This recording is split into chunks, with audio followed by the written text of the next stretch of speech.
everybody. Welcome to Blue Boar Tavern again. We're starting a bit different way, so it sort of threw me off here. We're all here at the beginning to save time because this is an extra special episode. But thank you all to our very, very, very loyal live audience members. Hello to Germany, people from Wisconsin.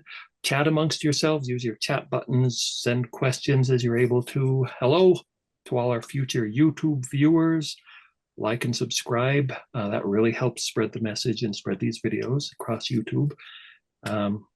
Brings us to more and more people when they search for the authorship question.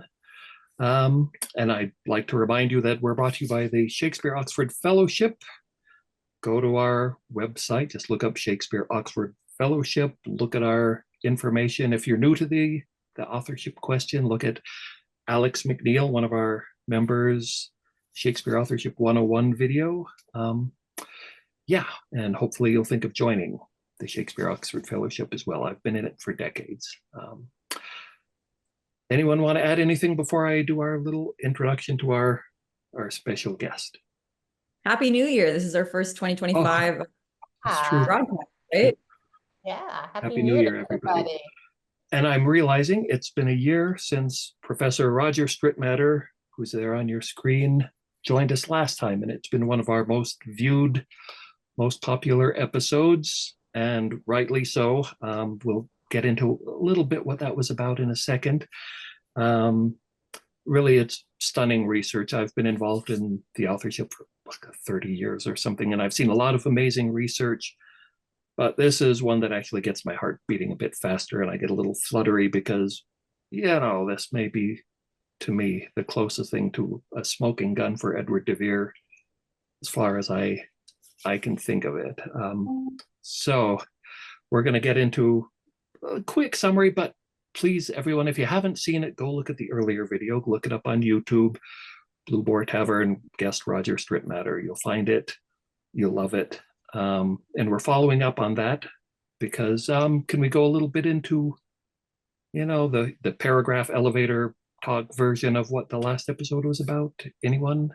Roger? Audley End. Okay, that's the big keyword here. What is it, and why is it important? Sure. Well, Audley End is a great estate in England, in Essex, about an hour or so northeast of London, with a very storied history. It dates back really, I think, to the reign of Henry VIII, and it was greatly expanded. It was used in Elizabethan times. There were royal progresses there. Queen Elizabeth was there in 1578. And then it was massively expanded in the Jacobean period. It's still a very large estate with large grounds, beautiful grounds. And but it's only 20% today of the size that it was done in Jacobean times. It was a massive building.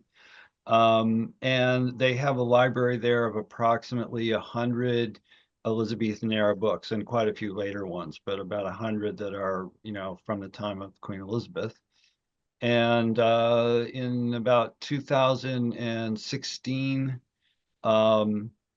two Nevillian researchers, Bill Rubenstein and John Casson, published a book with some of the annotations in some of these books, arguing that they have a special relationship to the two Shakespeare Roman plays, in particular, Antony and Cleopatra and Julius Caesar, a little bit Coriolanus too, but mainly those two. So after this was drawn to my attention, my wife and I, Shelley, have made 2 trips there to take a thoroughly document what is there. And it turns out there's over 1,800 annotations in about 5 or 6 books, depending upon exactly how you count. It's a little bit tricky. And those 1,800 annotations are all in the hand of the person that I refer to as the Audley End unknown annotator. There are 2 other hands in the same books. There are over 1,500 annotations. That's a guesstimate because they did not fully document these, in the hand of Sir Henry Savile, a really important intellectual in Elizabethan England. He was the tutor and advisor to members of the Essex faction, and also the translator of Tacitus, which was a deeply political type of a translation. And so he was quite famous. So there are some annotations by him, and there are a few that actually are by Henry Neville. But as I show in the forensics article that has been published, oops, my light just went off. Turn it back on. The question is, who wrote these 1,800 annotations, and do they have actually a defensible connection to Shakespeare? And tonight we're primarily going to focus, I believe, on that first question. Yeah, I want to throw out just some of the things that I remember from that last one that particularly sticks to my mind is some of these annotations, you call him the unknown annotator, but it's like reading a history of Antony, Cleopatra, Julius Caesar, and there's little details that appear in the one that he's noting, whoever this unknown annotator is, that match little details Shakespeare and Shakespeare alone brought out. That is true. Some of the annotations, in my mind, being a theater person, almost strike me as like, you can tell it's a playwright's mind, because he's like noting, "Ooh, this will be a good scene," or "Oh, here's a good entrance or exit." And so I agree.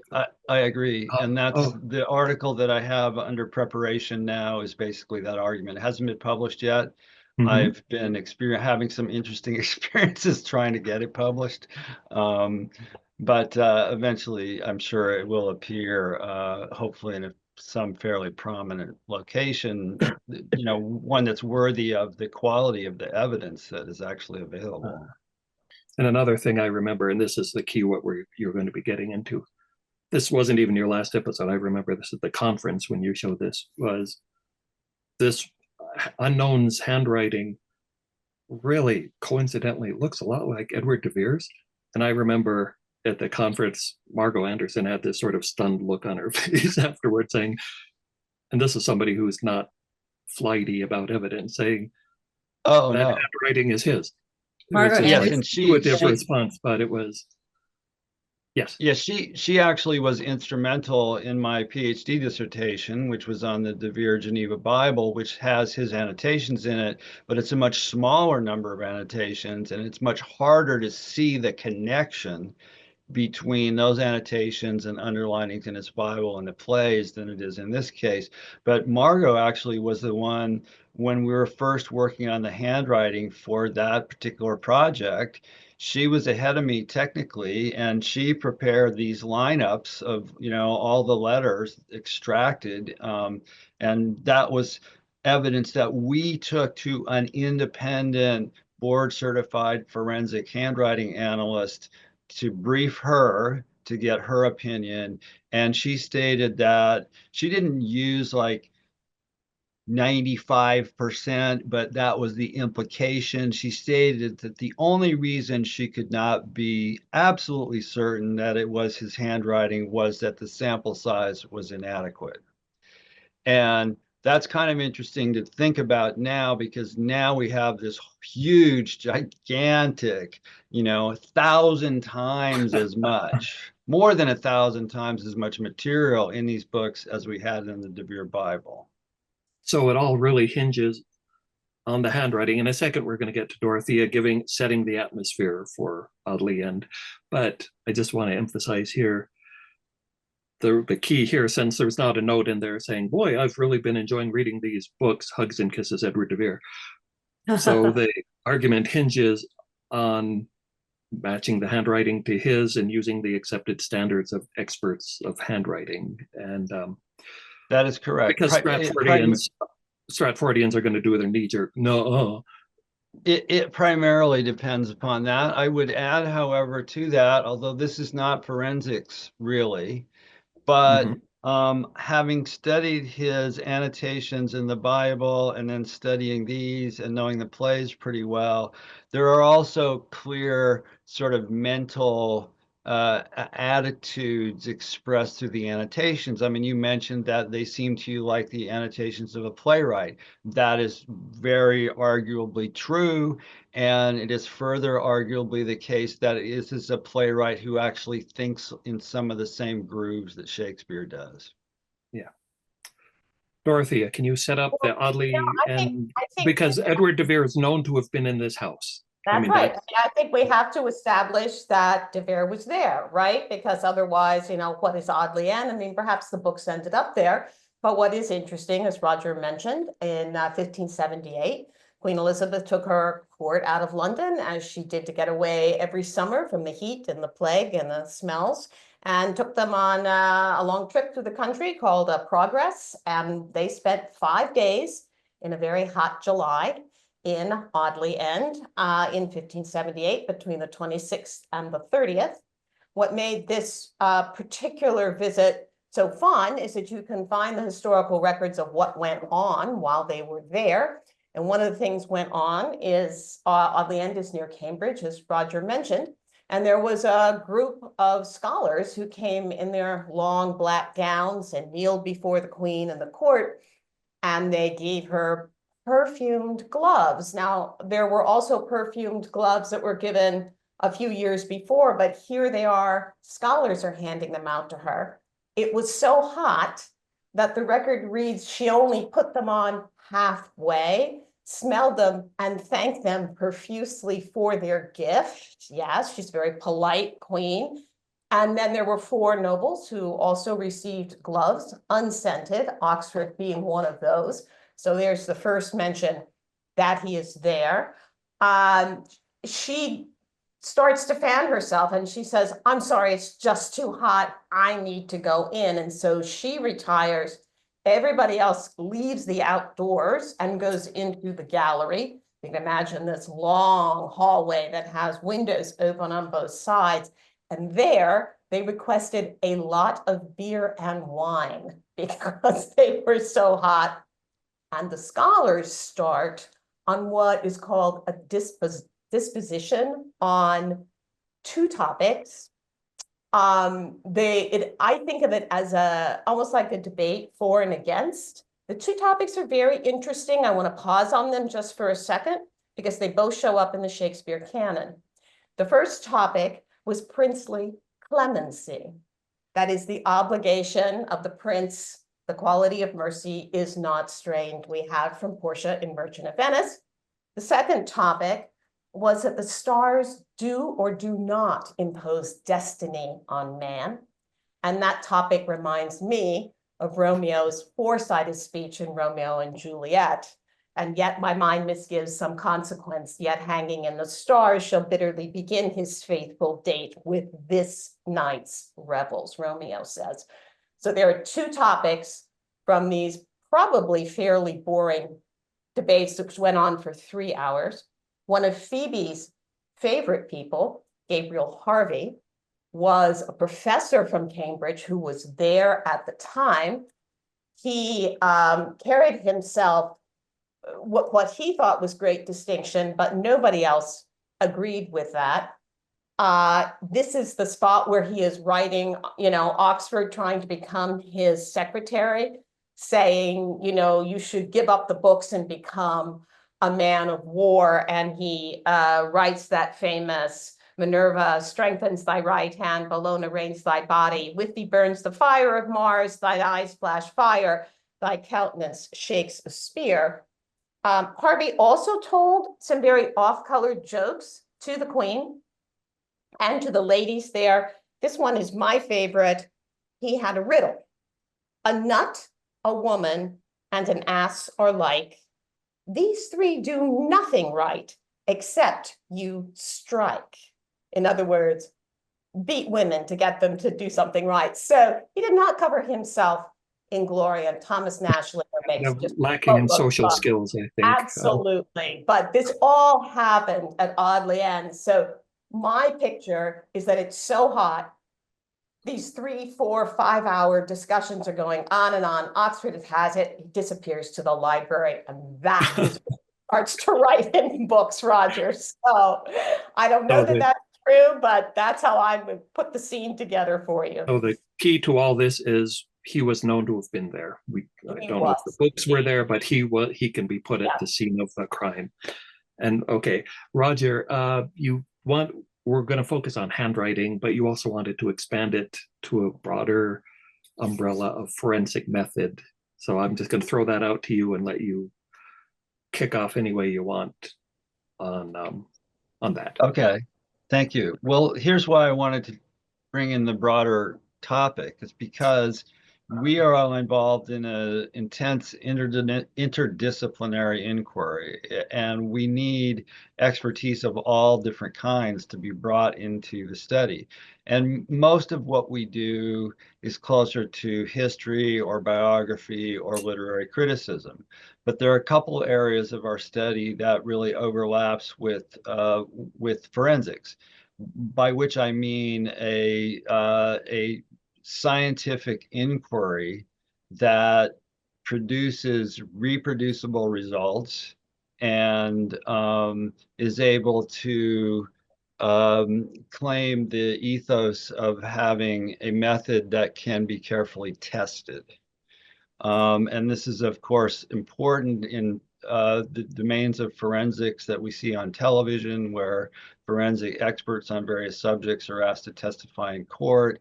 And the only reason that courts can allow such testimony is that there are accepted, these disciplines have been tested. Now, this doesn't always work. There have been cases where people sort of go off on a limb and one thing that's supposedly a scientific forensic method, and then we find out, oops, that really wasn't as scientific as we thought it was. But the courts allow for a way to check those type of errors and correct them. So the two areas that relate to forensics for us are this type of handwriting analysis. You have two documents. Can you prove that they're written by the same person or by two different people? And the other would be any linguistic inquiry that purports to establish shared authorship on the basis of style or some type of linguistic analysis. Now, in my experience, the handwriting is a lot simpler.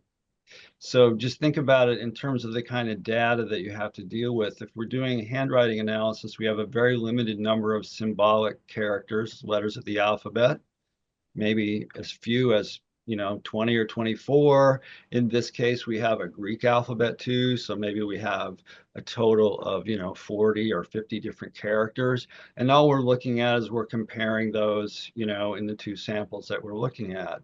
Whereas when we're talking about style or linguistics, it's a much, much more complex problem. So I just hope that as we move forward, we continue to try to meet the standard, the professional standard, the same professional standard that if we were going to be taking our argument into a courtroom, that we could defend to a judge that in fact there is a scientific method here. In the case of handwriting, there are multiple studies showing that expertise leads to a more accurate determination of whether the two samples are by the same person or not. The average trained handwriting forensic analyst makes only 1/6 the number of errors as some other educated person who hasn't been trained in the field. And so that doesn't mean they never make mistakes, but they make fewer mistakes than someone who hasn't they know been what trained. they're doing. Yeah. Yeah. So how did you approach, because basically what we're talking about in this context is the two samples are all those annotations and Edward de Vere's handwriting, as we know. Correct. Right? Correct. So how do you approach that? Well, so the first thing that's important to bear in mind is that you need to use as large a sample size as you can possibly, sort of wrap your mind around.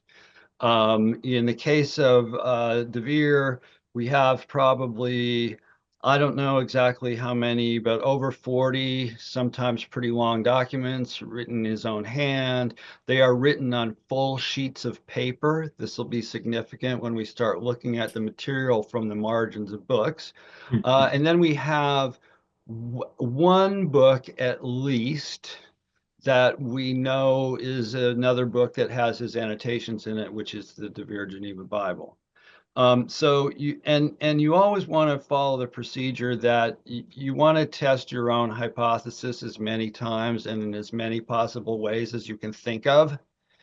Because if you're thinking, well, I'm going to go into court with this, you don't want to have an expert witness on the other side punch holes in your argument.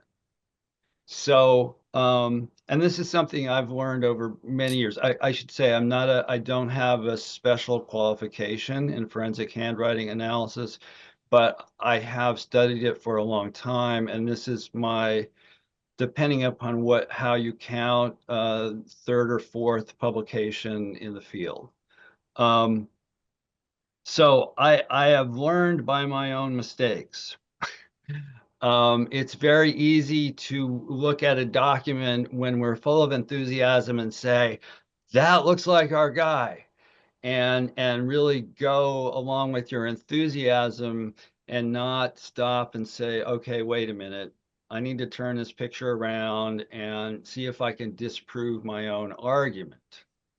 So having gone through that process several times with several different examples of alleged or actual handwriting of Edward de Vere's, I did come to this project with some preparation, and also with a contact at the Journal of Forensic Document Examination, which is the professional journal of the board certified forensic document analysts in the United States, but also now has a very distinguished international board. It did not when I first published there, but the journal has grown, and they really have a really impressive editorial board now.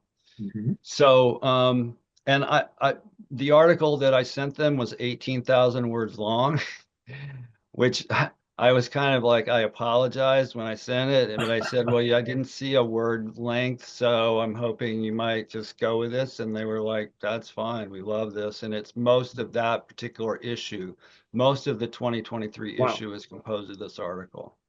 And like you were saying, that journal is, you can't get more rigorous than that. Those are the experts.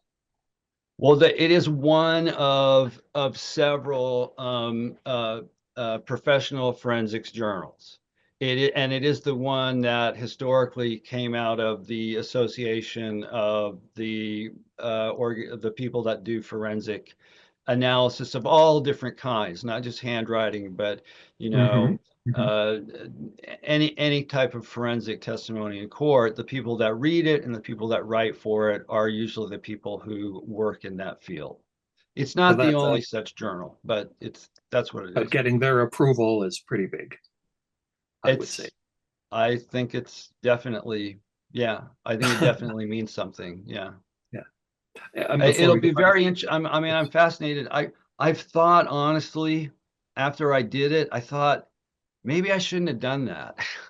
Because if we're talking to Stratfordians, it would actually be better if we couldn't prove that it was de Vere, because as soon as you say that, they're going to turn off. But as far as talking to the rest of the world, I think it then is an asset to have done it first. And so anyway, and that's also how my mind works. It's like I have to settle this first before I can really get serious about how well can we argue that it's also the guy that wrote the plays. So, and tactically speaking, in a way, is it better to bypass the Stratfordians, go to the bigger world? Absolutely. That's my answer. Anyone else? Bonner, Phoebe, Alex, any thoughts before Roger carries on with more detail?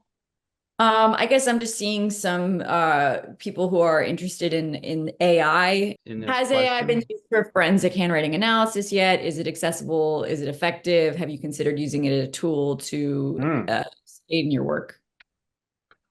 That is really a great question, and I think that's like a cutting edge question in forensic method. And since I'm not a professional forensic person, I have no idea. I would certainly think that it can be possible. Um, I also know that, especially for forensics people that deal with courts and they deal with criminal law, they they need to be kind of conservative too, because sometimes when you try something new, you don't know what its accuracy is.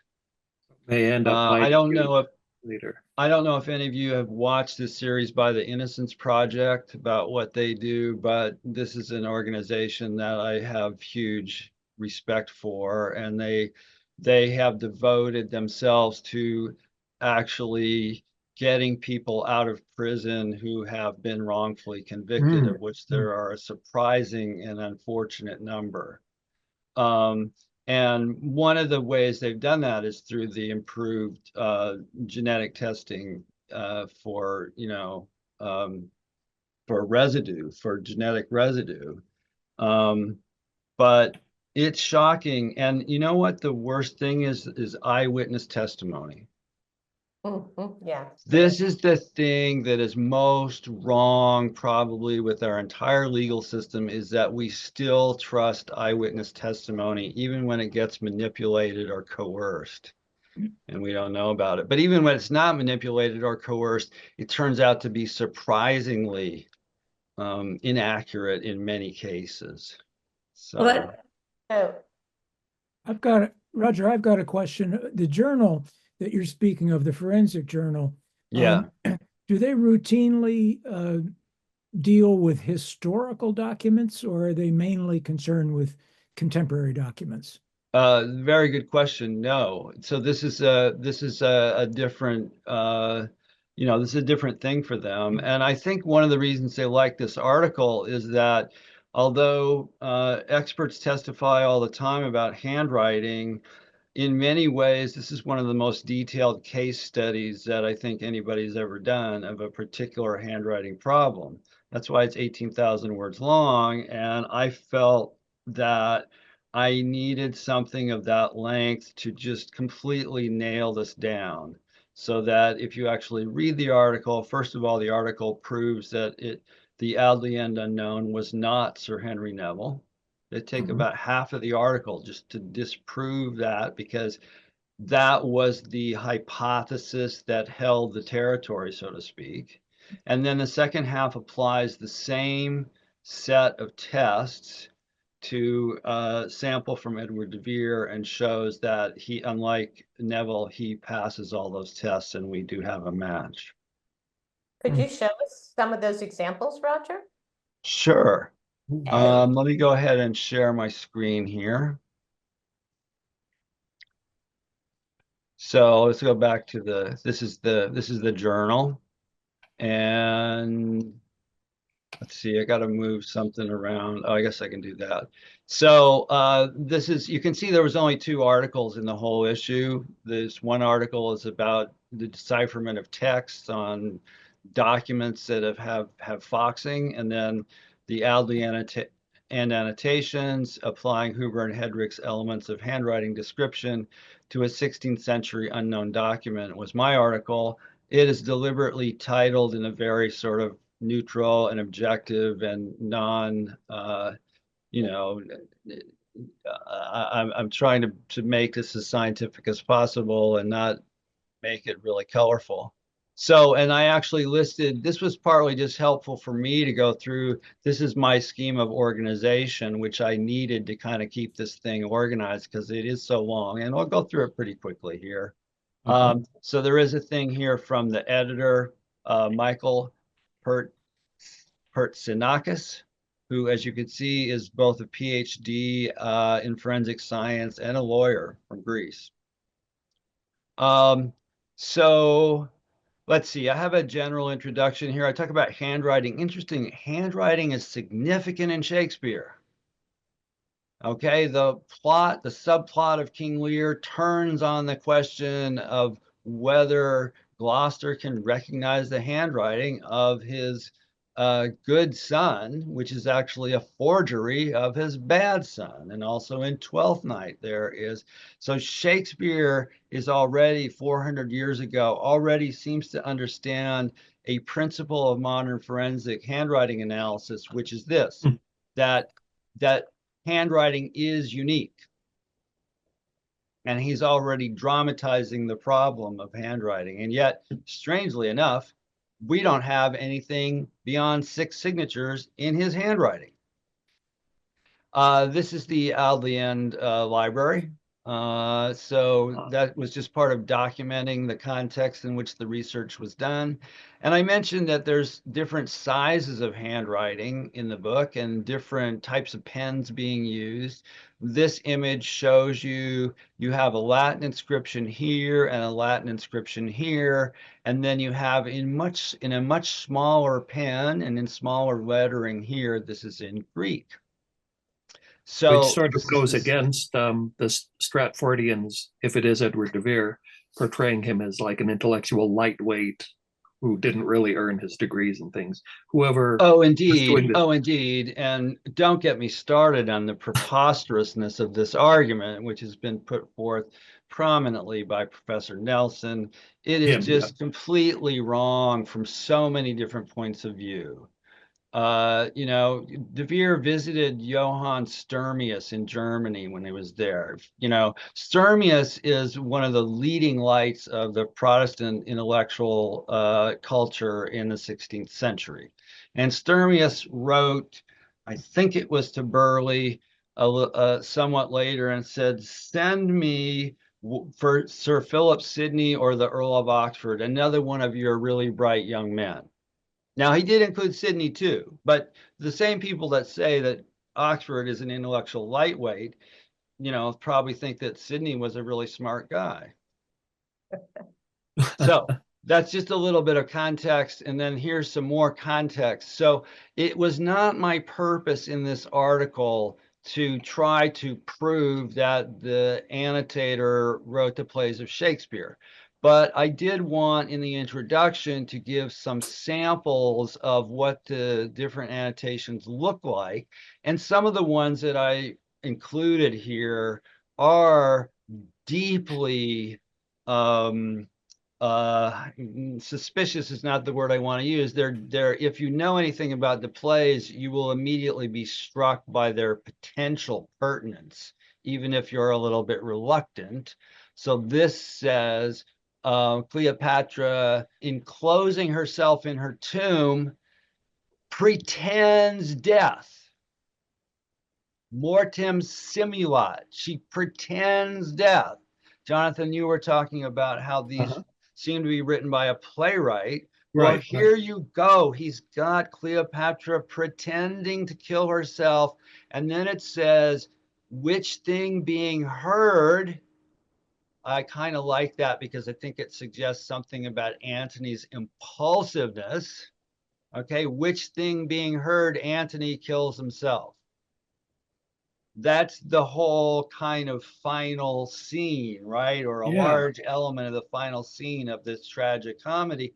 And it's also what happens in Romeo and Juliet, right? So he is very interested in that theme, sort of the theme of the reciprocal suicide of the lovers.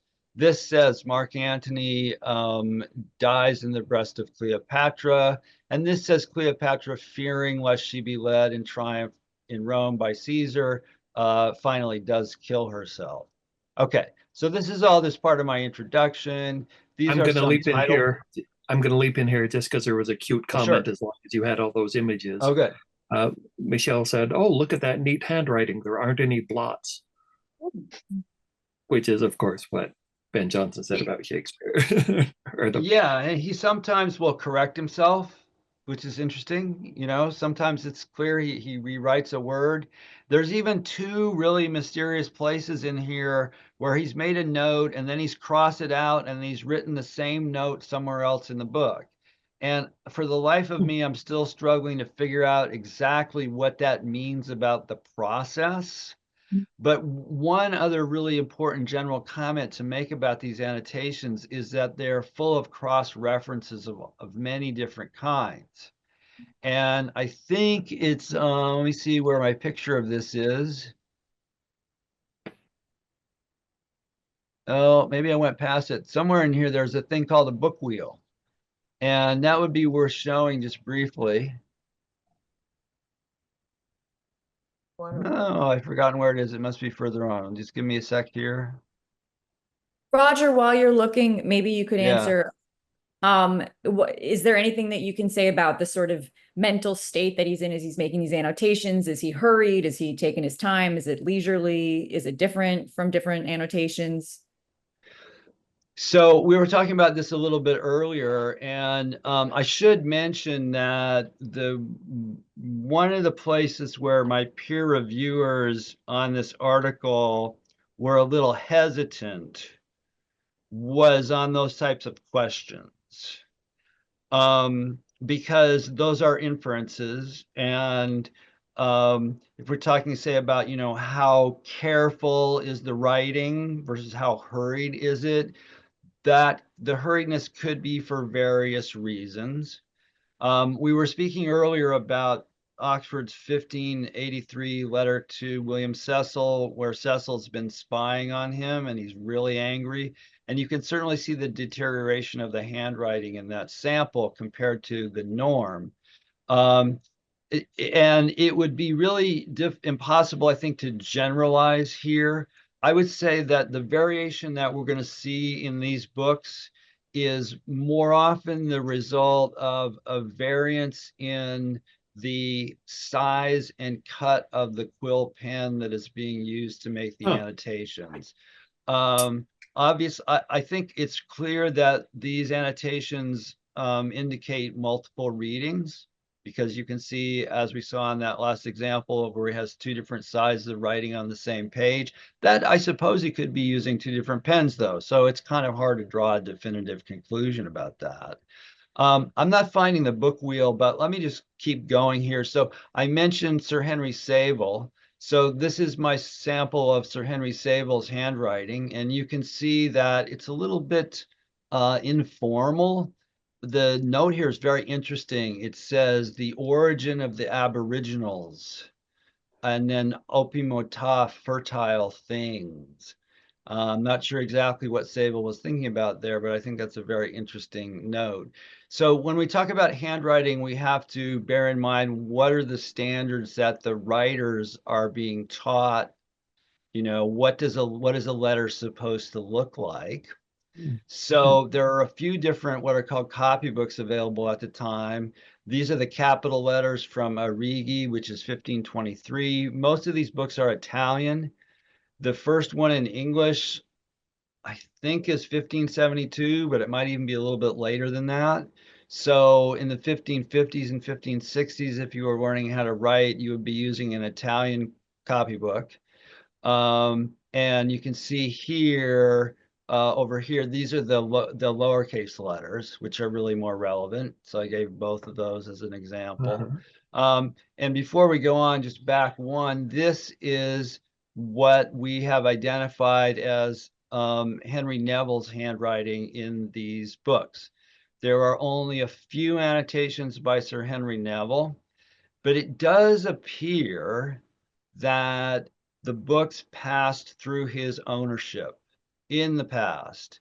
There's not absolute proof, but the best sense for the provenance we can get is that these books came to Audley End in around 1920 from the Billingbear estate in Berkshire, which had been the home of Sir Henry Neville.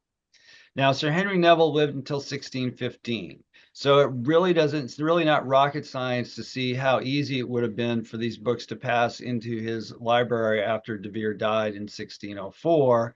The mistake that Caston and Rubinstein made on the handwriting was they assumed just because this was the provenance that therefore,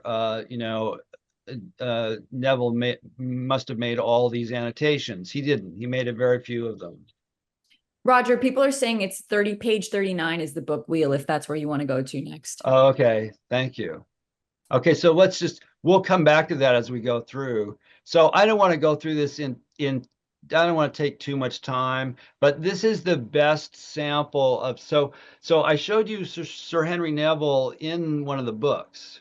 What we're looking at here, right here, this is what Sir Henry Neville's handwriting looks like at its very best. Okay, this is a formal document addressed to in French, probably because he was probably in French when it was written, to William Cecil. And we can see that this is a pretty nice, what's called an italic hand. And so the question is this actually the same as what we're seeing in the books? So the way we test that is we're going to put these samples through a series of different tests. And the first test I chose to apply involves the writing of the double S. As we can see here, the writing of the double S is a highly variable form in 16th century writing. These are 5 common types, but there's actually even more than that. But these are the most common ones. So we can kind of do an inventory here. So in our first comparison here, this looks pretty good. Here's the Audley End unknown, and here's Sir Henry Neville, both using this type 3 of a long and a short. But the main one that the Audley End annotator uses is this number 4, a ligatured long and short. We see 3 examples here. That doesn't appear at all in Sir Henry Neville. And in its place, what we see is type 5, a more cursive form. Both of these letters are written without the pen leaving the page. Here, the letter begins here and goes this way, and then the pen lifts and does the second S. So there's a very different hand motion involved. So based on that alone, we could say, well, we were kind of skeptical if it was Neville. But what the article does is then goes through a series of similar tests. This one was these tildes, which was kind of interesting. I'd never seen another sample of a tilde like this done. It kind of looks like a number sign in Neville. The ones in the Audley End unknown are standard forms for tildes, this waved one, and then this one that goes like this. These, by the way, what those mean is that the vowel is followed by an N or an M. Okay. And that's just how it was written in Latin, and you see that in many documents of the period. Again, we see, Neville using this AE diphthong here, but notice the difference in the shapes. These are very rounded shapes, whereas here we have a lot of pointy angles. So the form is there, but it really doesn't look like the same writer. The letter that often exhibits the greatest range of what is called natural variation, that is the variation in which it's actually formed. Certainly in these samples, and I think you can maybe even generalize about this. It's an interesting thing because etymologically, the letter P is the most complicated one if you look it up in the OED, but it also seems to have more forms. So here are the forms characteristic of the Audley End unknown, and you can see that they are we can sort of match them over here, but even the ones that match the same similarity of design don't really look the same. When you can get it, comparing whole words is a great deal. Oh, wow. Because we can see right here already a very interesting phenomenon, which is the strong regularity of the Audley End unknown hand. Notice the duplication of the long letter S in Caesar or Caesaris, whereas over here you have one long letter S, and then you have a short one, and then you have this cursive form. This is a thing you're going to see a lot more in Neville's handwriting than in the Audley End unknown. So again, that seems like a significant discrepancy, and it becomes even more powerful when we look at what appears to be a match, Notice that Neville's S has a kind of a club. It ends in kind of a club here. Whereas what these end in is more usually like a hook. And that is, again, a feature that we will see a lot of times that distinguishes the two hands. This table looks at something called ornamentation. So we have Neville here and Audley End unknown here, and it's easy to see which one is more ornamented. Well, Neville is making extra strokes here. He has the C stroke, and then he comes back and does this little element, the little ornamentation on the top of every one of his C's. We don't see that at all here. And again, on the M, you see kind of a similar thing. This is a whole extra stroke right here. This is an extra stroke here. You don't see that ornamentation on the Audley End unknown. So that was, oh, and there's the book wheel. So I was talking about how these annotations are densely interconnected with other books. I mean, to an awesome point. Like, see this and such book, page 43, line 15, that kind of thing.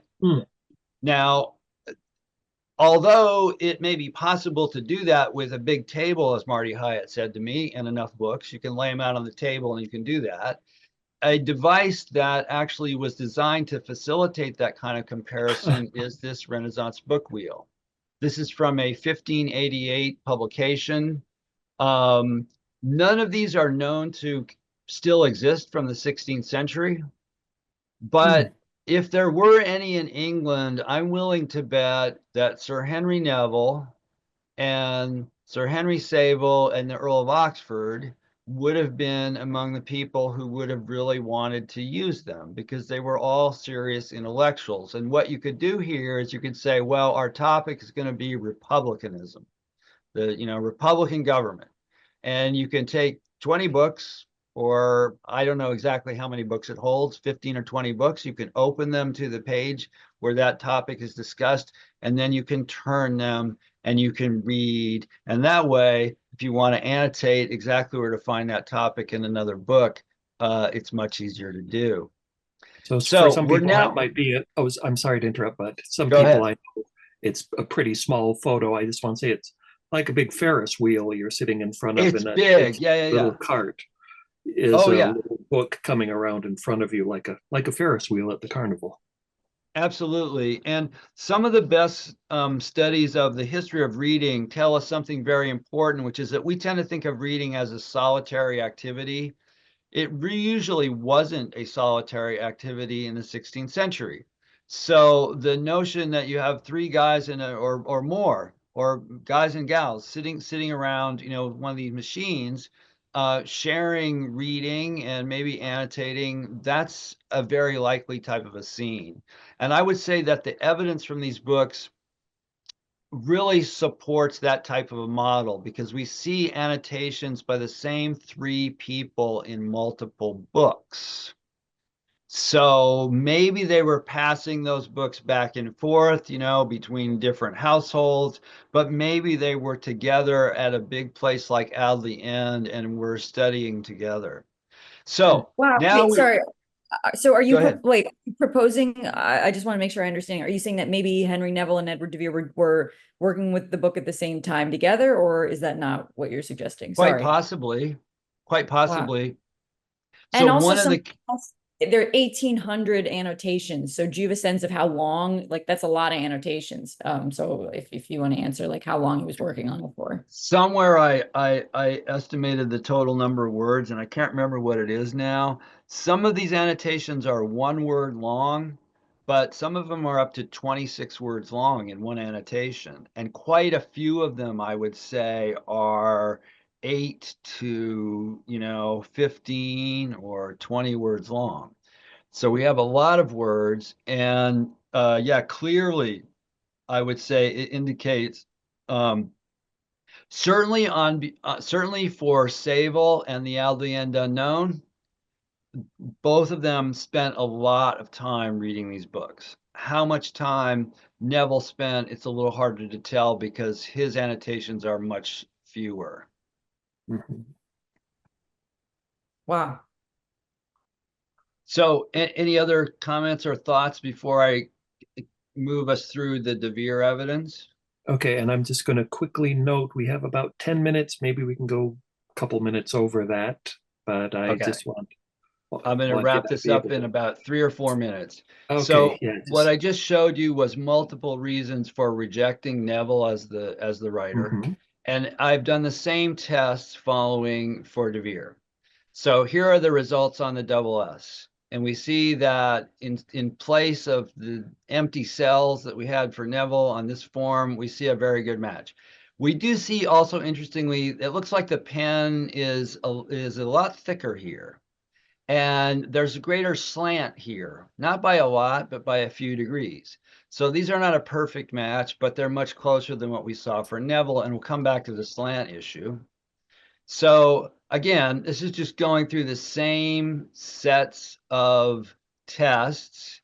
And one of the really major things about De Vere's capital letters is that he likes to start the backbone with a serif at the top and end it with a serif at the bottom. And you can see that visible in a lot of these different forms. It turns out that's actually pretty rare. It's common in the letter P, but it's very unusual to use it, for example, in the capital letter T here. So that's a highly diagnostic character. So again, the AE diphthong here in De Vere, now we're seeing the same sort of rounded forms. And so this is the letter P again, and this time you can see every single one of these 5 different types is common in both samples. Again, the issue of ornamentation. Here we see the lack of ornamentation and the consistency of form.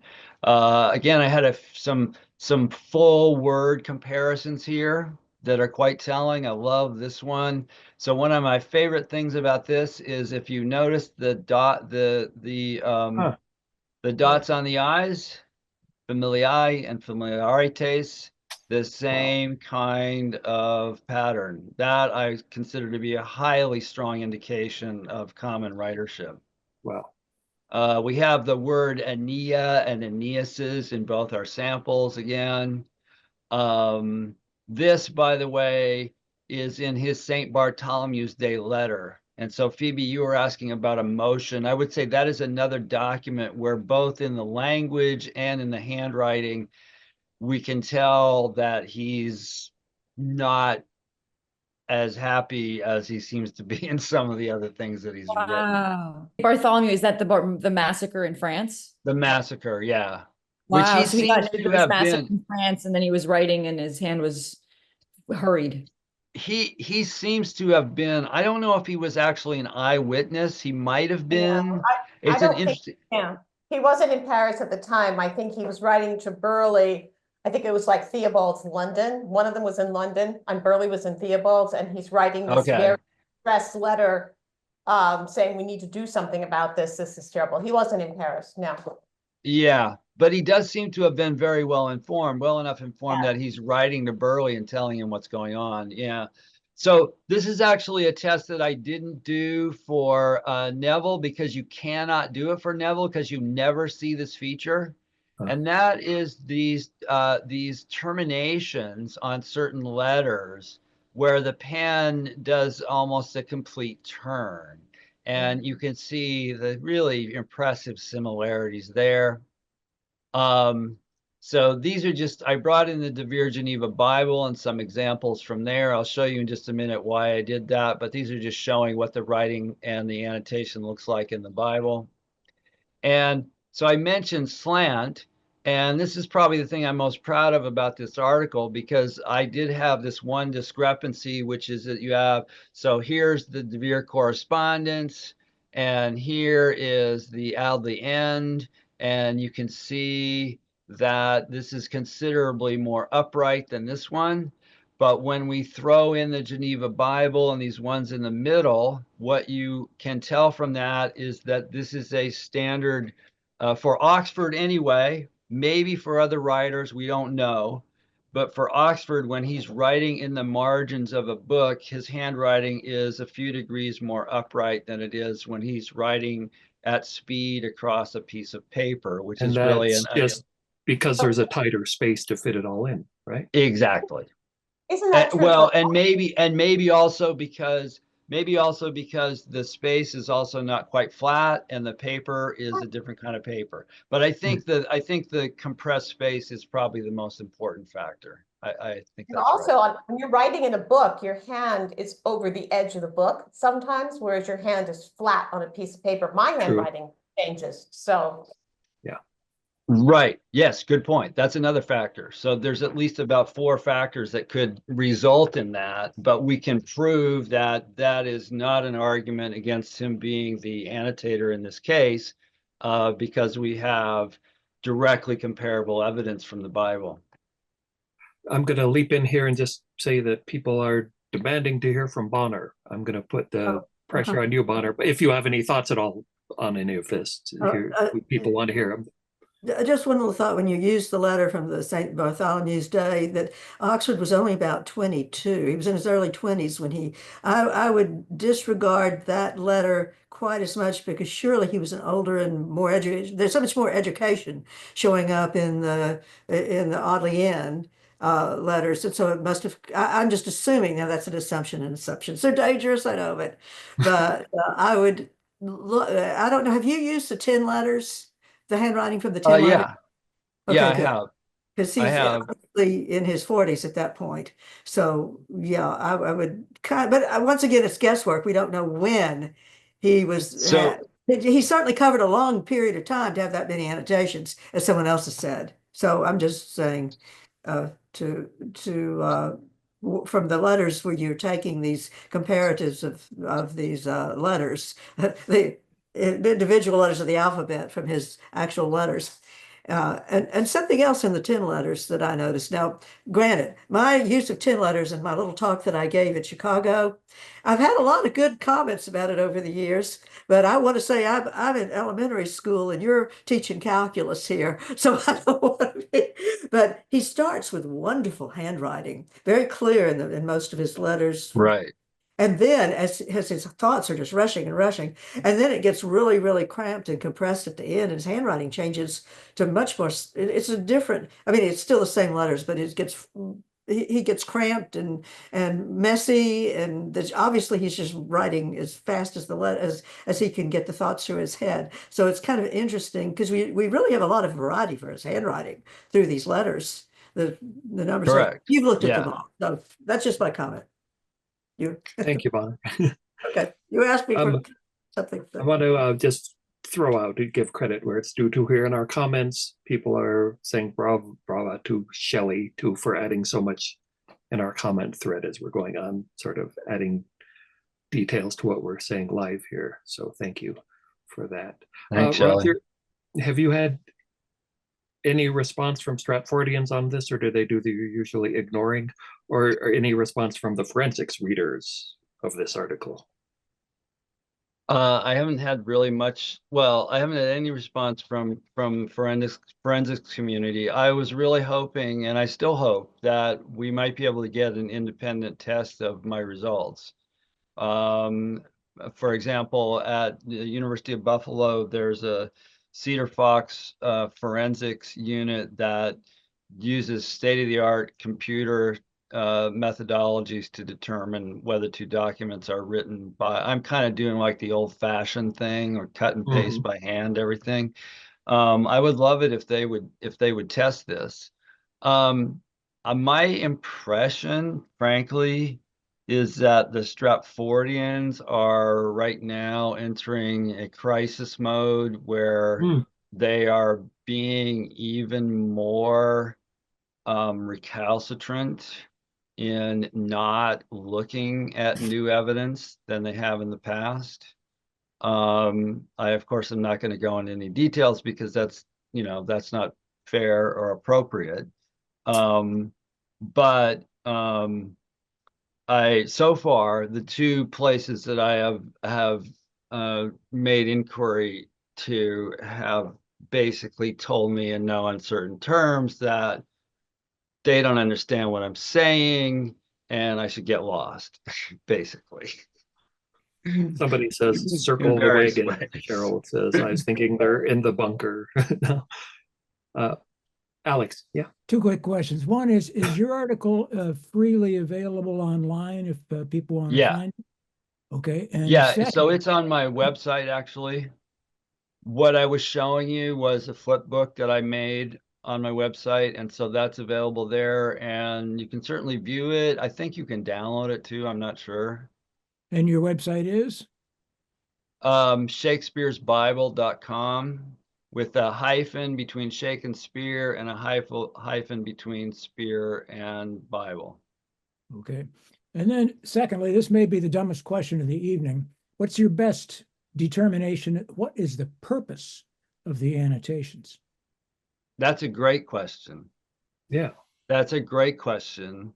And it relates to our sense of when these were made. So I'm going to make a kind of a counterintuitive argument. I don't think that these annotations probably were written right before he wrote those plays. And why would I say that? It's because there is a strong, consistent thread in these annotations about the history of Roman law. And I'm talking serious history of Roman law. Here's a great example, something called the Roshan Law. Don't quiz me on exactly when this happened because I'm not a Roman historian and I have that in my notes, but I don't know. But the Roshan Law was a law that established that the class of the equites, the knights, had a right to the first 5 seats in the theater behind the senators. So that's a lovely one because that combines the history of law, which is expressed in all kinds of other ways, with obviously an interest in what's happening in the theater. My impression from the consistency of the legal annotations is that at least one of the readings of these books was done actually when he was rather young, because I think he was studying the law. That doesn't mean one cannot prove that the annotations related more directly to those 2 plays were made that early, but it means that it's possible that they might have been. I've learned a lot about the sources for these plays in this investigation, and I have to, in all candor, state the following as a fact. When Shakespeare was writing these plays, Plutarch was #1 foremost in his mind. The influence of Plutarch is overwhelming, above and beyond any other sources. So one of the Stratfordian responses to this research is going to be, oh, he didn't need that stuff. That's not Plutarch. He read Plutarch in the North translation. His French wasn't even that good, et cetera, et cetera, et cetera. Well, I'm exaggerating, right? But the point is that I don't think you're exaggerating. It's easy to prove that he used Plutarch. It's much harder to prove that he used Cassius Dio's History of Rome, which is the main text that we're talking about here. I didn't do a good job of setting that context, but almost all of the annotations that are relevant to Antony, Cleopatra, and Julius Caesar are in the Cassius Dio. That is a book that was not translated into English until the 19th century. So you can imagine how much the Stratfordians have actually bothered to look and consider if he read it. Not at all, because he had little Latin and less Greek, right? Whereas with Plutarch, it was available in English. But he loved Plutarch because Plutarch is a biographer, not a historian. Plutarch thinks in terms of anecdote and dramatic detail. So he found a lot more that was immediately of use to him in Plutarch. But there are definite, clear, unambiguous indications that he got things from Cassius Dio that were not available to him anywhere else that were annotated in that book. And I'm going to bring up just one quick one I remember is something about the one mentions Cleopatra blushes, Shakespeare mentions Cleopatra blushes, and it's not mentioned anywhere. Right. Else. That sort of thing. It is nowhere else. But what's interesting is that it's Plutarch that gave him the motivation for the blush, because in Cassius Dio, actually, the line in Cassius Dio is a disputed line. Some of the manuscripts read that Cleopatra lightly leaped to him, and some of them say that she blushed. No one is sure which of those two is correct, but there's not really a motive for her blushing in Cassius Dio. But Plutarch tells the following piece. He says that after Antony had died, she and Caesar meet. First, Caesar sends his envoys with the direction to disarm her, which they do, and we have a note about that in the Cassius Dio. And then they meet, and in Plutarch, but not in Cassius Dio, the third person at the meeting is her treasurer, Seleucus, I believe is his name. And Caesar, the question is, did Cleopatra give Caesar a full accounting of all her property?